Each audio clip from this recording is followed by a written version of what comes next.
बिस्मिल्लाहिर्रहमानिर्रहीम। अस्सलाम वालेकुम डियर स्टूडेंट्स। आज हम पढ़ेंगे thermoregulatory strategies in human beings. इंसान थर्मोरेगुलेशन कैसे करता है। सबसे पहला नुकता याद रखें, temperature effects proteins including enzymes. जब टेम्परेचर एक हद से कम हो जाए तो ये प्रोटीन्स और एंजाइम्स इनएक्टिव होते हैं, तो मेटाबॉलिज्म स्लो हो जाता है। जब ऑप्टिमम दर्जे पर ये हो तो उस वक्त रेट ऑफ मेटाबॉलिज्म फास्ट हो जाता है, क्योंकि एंजाइम भी एक्टिव होते हैं, प्रोटीन भी एक्टिव। इसी तरह अगर टेम्परेचर हद से बढ़ जाए, मैक्सिमम हो जाए, तो सारे प्रोटीन्स इंक्लूडिंग एंजाइम इनके डीनेचर होने का खतरा है। डीनेचर हो गए तो मेटाबॉलिज्म एक दफ़ा फिर रुक जाता है। मेटाबॉलिज्म रुकने का मतलब मौत है। तो हर जानदार जो भी ख़ास तौर पर एंडोथर्म्स हैं, वो टेम्परेचर रेगुलेशन ज़रूर करते हैं ताकि अपने जिस्म में मौजूद प्रोटीन्स और एंजाइम को बचा सकें। इंसान भी एंडोथर्म है। एंडोथर्म उनको कहा था जो अपनी बहुत सारी हीट जनरेट करते हैं और उसको बाहर ज़ाया होने से रोकते हैं। तो इंसान कैसे क्या करता है ये देखें। सबसे पहली बात तो ये है कि इंसान के पास बिहेवियरल स्ट्रेटजीज भी हैं और फिजियोलॉजिकल स्ट्रेटजीज भी हैं। बिहेवियरल स्ट्रेटजीज में माइग्रेशन है। जहाँ गर्मी लगी लोग आप देखते हैं ठंडे इलाकों की तरफ चले जाते हैं। सर्दियों में ठंडे इलाकों से लोग गर्म इलाकों की तरफ चले जाते हैं, ये माइग्रेशन है। इसी तरह लिबास में फ़र्क आ जाता है। सर्दियों में ज़्यादातर इंडोर रहते हैं, गर्मियों में आउटडोर पर ज़्यादा वक्त गुजारते हैं। इसी तरह सर्दियों में हम हीटिंग का इंतज़ाम करते हैं, गर्मियों में कूलिंग का इंतज़ाम करते हैं, एयर कंडीशनर, पंखे और पता नहीं क्या क्या। ये सारे बिहेवियरल स्ट्रेटजीज हैं। एनिमल्स में भी यही है। फिजियोलॉजिकल स्ट्रेटजीज में जिस्म का निज़ाम खुद इसको मैनेज करने की कोशिश करता है। तो पहले देखते हैं, अगर हमें हीट लगे या गर्मी लग जाए तो उस वक्त हमारा फिजियोलॉजिकल जो एक्टिविटी है वो कैसी होगी। इसके लिए पहले तो ये देख लें कि हमारे नर्वस सिस्टम में एक पार्ट है हाइपोथैलेमस। इस हाइपोथैलेमस को थर्मोस्टेट कहा जाता है। थर्मोस्टेट में एक फिक्स टेम्परेचर फीडेड है और वो है 37 डिग्री सेंटीग्रेड या 98 डिग्री फ़ारेनहाइट। ये इस टेम्परेचर को मेंटेन करने का जिम्मेदार है। अगर बाहर टेम्परेचर कम हो जाए तो असर पड़ेगा, तो रिसेप्टर इधर पैगाम भेजेंगे, ये उसका इंतज़ाम करेगा कि किस तरह से इसको यहाँ तक मेंटेन किया जाए। मसलन गर्मी लगी तो रिसेप्टर्स ने पैगाम थर्मोस्टेट तक पहुँचाया, हाइपोथैलेमस तक, और हाइपोथैलेमस दो काम करवाएगा। एक है वेसोडाइलेशन और दूसरा है स्वेटिंग। वेसोडाइलेशन खास तौर पर किधर, in skin. Skin is the exposed part of our body, ये खुला हुआ हिस्सा है। और स्किन में भी हम जो लिबास पहनने से पूरा जिस्म छुप जाता है, लेकिन कुछ एरियाज उसमें भी एक्सपोज है। मसलन चेहरा है, हाथ है, ये खुले रहते हैं, तो इधर खास तौर पर खून की नालियां फैल जाएंगी, वेसोडाइलेशन होगा। तो इसी वेसोडाइलेशन को समझने के लिए छोटी सी डायग्राम का सहारा लेते हैं। हमारी स्किन में खून, स्किन को हम पहले भी एक तरह से देख चुके हैं, यहाँ एक और एंगल से देख रहे हैं। ये एपिडर्मिस, ये डर्मिस और ये हाइपोडर्मिस। इस डर्मिस में खून की नालियों का नेटवर्क इस तरह से बिछा हुआ है कि ये आर्टरी या आर्ट्रियोल है। आर्ट्रियोल से ये कैपिलरीज बनी हैं। कैपिलरीज आपस में मिली हैं तो इससे ये वेन्यूल बना है। और खून का असल रास्ता ये है कि खून आर्ट्रियोल से कैपिलरी में जाएगा, कैपिलरी से फिर वेन्यूल में जाएगा। लेकिन स्किन के अंदर एक और खून की नाली भी है जो आर्ट्रियोल से डायरेक्ट वेन्यूल में आती है, इसको शंट वेसल कहते हैं, शंट वेसल। और एक और बात याद रखेंगे आप, खून की आर्टरीज की स्ट्रक्चर इस तरह से थी कि सबसे अंदर ये है एंडोथेलियम, उसके बाद ये मायोथेलियम, मायोथेलियम में स्मूथ मसल्स और फिर सर्कुलर मसल्स हैं ये, और सबसे बाहर एक्टोथेलियम। ये जो मायोथेलियम है, ये वाली दोनों मसल्स हैं, तो ये कंट्रैक्ट रिलैक्स हो सकते हैं। अच्छा, गर्मी लगे, हाइपोथैलेमस तक पैगाम पहुंचा, हाइपोथैलेमस ने इधर मैसेज भेजा, हार्मोन्स के थ्रू भी और नर्वस मैसेज, लेकिन हार्मोन्स के थ्रू होता है ज्यादातर। तो यहां पर जब वो हार्मोन पहुंचते हैं तो वेन्यूल्स में ये जो सर्कुलर और लॉन्गिट्यूडनल मसल्स हैं ये रिलैक्स होते हैं। रिलैक्स होने से यहाँ का डायमीटर बढ़ जाता है, डायमीटर बढ़ने से खून का फ्लो इधर ज्यादा होता है। उस वक्त ये शंट वेसल की तरफ खून को बंद किया जाता है। जब गर्मी हो तो शंट वेसल में से खून नहीं गुजरता, खून इसी रास्ते से आता है, कैपिलरीज के थ्रू वेन में जाएगा, और कैपिलरीज से पहले आर्ट्रियोल को डायलेट किया गया है, जिसकी वजह से ज्यादा खून का फ्लो स्किन और उसके एक्सपोज पार्ट में हुआ है। जब ये खून इधर से गुजरेगा तो खून में से हीट बाहर की तरफ चली जाएगी, और हीट के चले जाने के आपको अक़साम बताएंगे, कंडक्शन, कन्वेक्शन, रेडिएशन। ये एक तरह की एवापोरेशन हुई है,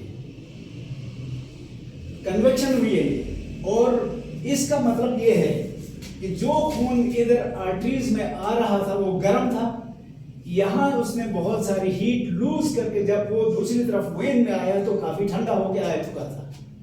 तो हर सरफेस पे आने वाला खून गर्म और वापस से आने वाला खून ठंडा हो जाएगा निस्बतन, और ये रिपीटेडली होता रहेगा तो बॉडी टेम्परेचर मेंटेन हो जाएगा किसी हद। लेकिन ये अकेला वेसोडाइलेशन काफी नहीं, तो मैं दोबारा बताता हूं, अगर हीट ज्यादा हो जाए जिस्म में, जिस्म का टेम्परेचर बढ़ जाए सेट पॉइंट से, तो ऐसे में थर्मोस्टेट के हुक्म से क्या होगा, वेसोडाइलेशन इन स्किन होगा, जिसमें शंट वेसल की तरफ खून का फ्लो बंद करके आर्टरी वाले रास्ते को इख्तियार किया जाएगा, और आर्टरीज और आर्ट्रियोल वेसोडाइलेशन का शिकार हो जाएंगे तो ज़्यादा खून उधर से आएगा। तो सरफेस से खून जब ज़्यादा चलेगा तो उस खून में से हीट बाहर जाएगी और वापस आने वाला खून निस्बतन गर्म होकर अंदर जाएगा वापस। जी, ये हो गया आपका हाई टेम्परेचर से निपटने का एक तरह का वेसोडाइलेशन। दूसरा है स्वेटिंग। स्वेटिंग में क्या होता है, इसमें भी स्किन इन्वॉल्व। हमें मालूम है कि हमारी स्किन में हेयर मौजूद हैं और ये हेयर फॉलिकल्स हैं, इन्हीं के साथ ये स्वेट ग्लैंड्स भी मौजूद हैं, और स्वेट ग्लैंड्स के अपने पोर्स हैं। तो क्या किया जाएगा, जो खून इधर आएगा हीट इधर लाएगा, तो उस हीट की वजह से स्वेट ग्लैंड्स गर्म पानी बाहर से रिलीज करेंगे, यानी heat will be transferred to water. इन सेल्स में पानी है, खून में पानी है, उस पानी में मुंतकिल करके इसको बाहर फोर्स के जरिए बाहर निकाला जाएगा। बाहर निकले हुए इस पानी में वाटर तो है ही, सॉल्ट्स भी हैं, और इसमें समटाइम्स यूरिया भी हो सकता है। बहरहाल एक्सक्रीटरी फंक्शन भी है इसका। लेकिन जब ये स्वेट बाहर जाएगा तो it will produce cooling effect, पसीना आने के बाद भी हमें ठंडक मिलती रहेगी।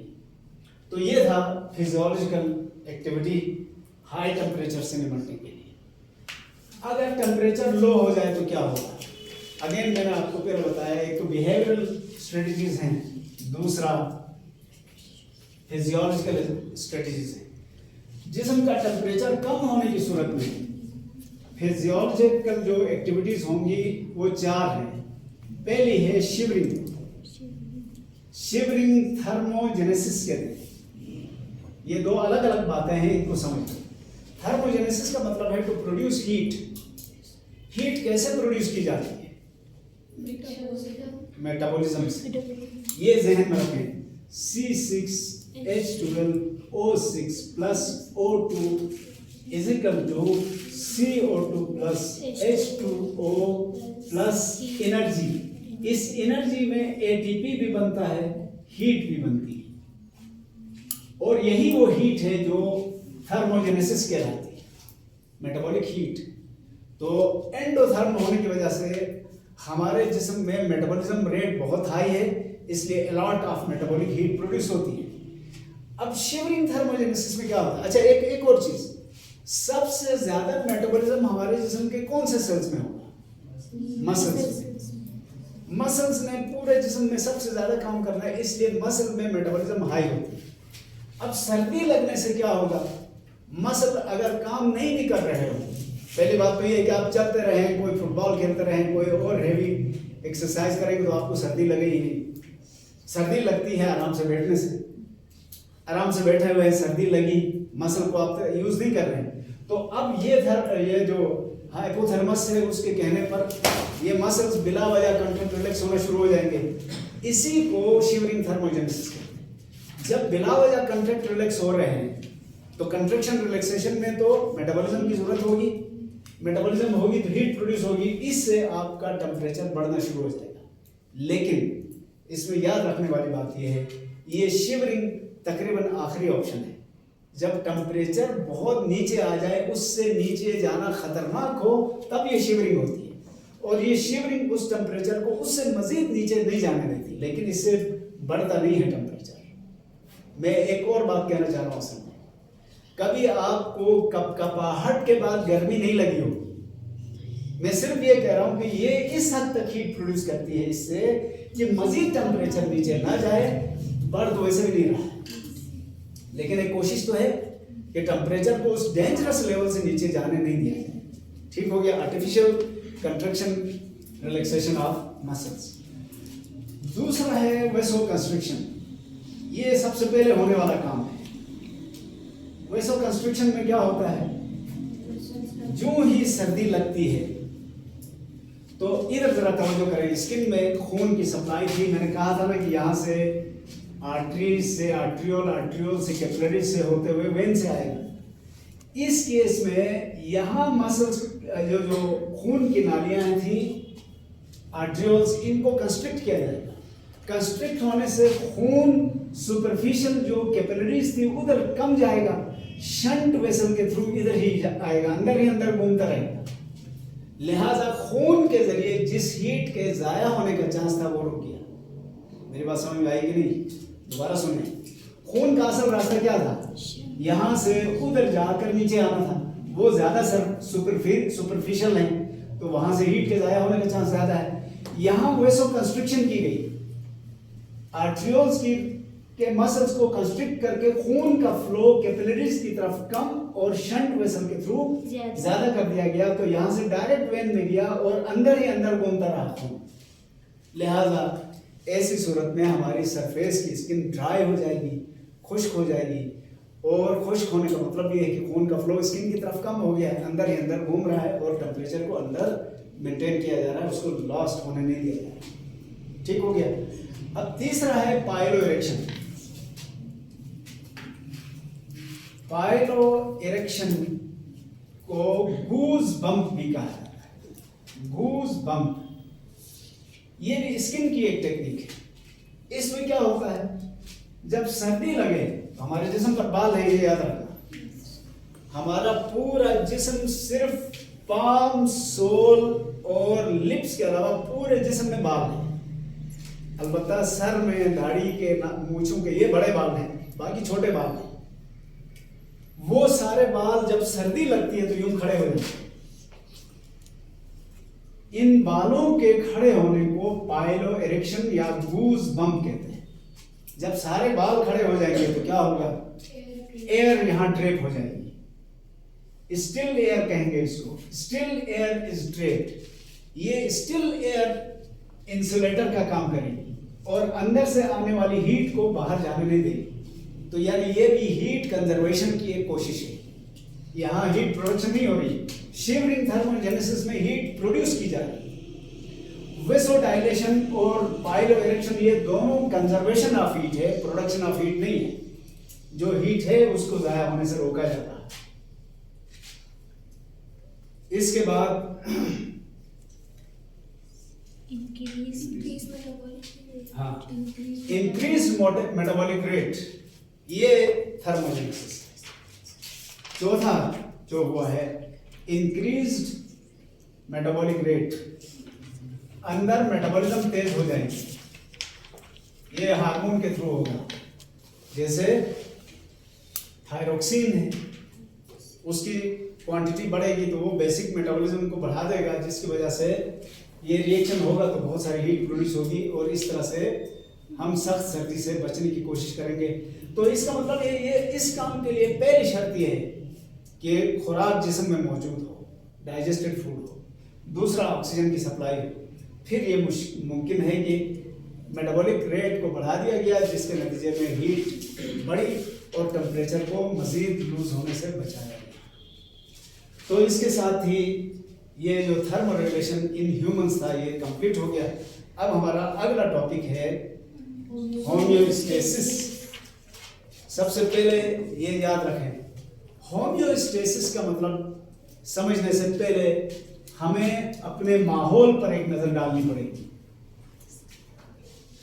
हमारा माहौल दो तरह का है, मसलन ये इंसान है, इसका बाहर का एनवायरनमेंट है, ये इसको एक्सटर्नल एनवायरनमेंट कहा जाएगा। एक इसके अंदर का माहौल है जिसको इंटरनल एनवायरनमेंट। हर जानदार चाहता है कि उसका इंटरनल एनवायरनमेंट कांस्टेंट या इक्विलिब्रियम में रहे, जबकि बाहर के माहौल पर उसका कोई इख्तियार नहीं है, वो चेंज होता रहता है। अब बाहर के माहौल में कभी पानी कम, कभी ज़्यादा, कभी टेम्परेचर कम, कभी ज़्यादा, इवन दिन और रात में भी फ़र्क होता है, सीज़न में भी फ़र्क होता है, और सी लेवल और हाइट में भी फ़र्क होता है। तो मुख्तलिफ चीज़ों में चेंजेस आते रहते हैं। एक जानदार की वो कोशिश जिसकी बदौलत वो अपने अंदर के माहौल को बैरूनी माहौल के नेगेटिव चेंजेस से बचा सके, इसको कहते हैं होमियोस्टेसिस।